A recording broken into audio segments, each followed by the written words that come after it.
Patient के अंदर उसी घर में कोई जाएगा थे कोई पेशेंटेर উপরে ওই পরিবারের উপরে যখন পবিত্র আত্মা চলে আসে সেই সংঘর্ষ থেকে বেরিয়ে আসবে সেই প্রবলেম থেকে বেরিয়ে আসবে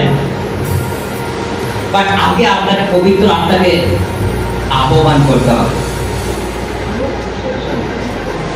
কারণ ঈশ্বর বলছে তোমার জীবন সংঘর্ষের জন্য নয় তোমার জীবন লড়াইয়ের জন্য এই জগতে আমি পাঠাইনি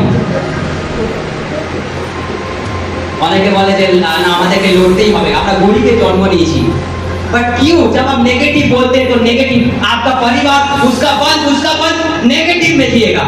वो भी बोलेगा ना अरे भाई हमरा तो गरीबी में जन्म लिएছি गरीबी में जन्म लेना कोई पाप नहीं है कोई श्राप नहीं लेकिन गरीबी में मर जाना ही श्राप है आपके पास घर नहीं था लेकिन आप जब आपने कोशिश की घर लेने के लिए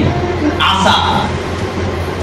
আপনি জান দেখুন এখন অনেকের জীবনের মধ্যে আশা নেই ও আমার হাজবেন্ড তো বেডের মধ্যে শুয়ে রয়েছে ও আমার স্বামী ও আমার স্ত্রী তো আর বাঁচবে না আশা ছেড়ে দিয়েছে ও আমার চাকরি চলে গেছে आशा नहीं मैं नौकरी से हट गया हूँ मुझे नौकरी से हटा दिया गया है वो आशा टूट गया है निराशा हो गया है आमीन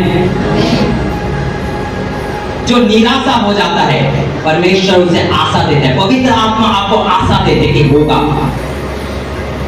পবিত্র আত্মা কি করে একটা আশার আলো জ্বালায় আপনার ভিতরে পবিত্র আত্মা আগুন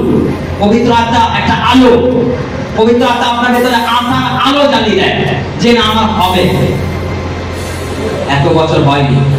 বাট আমার সন্তান হবে আমেন।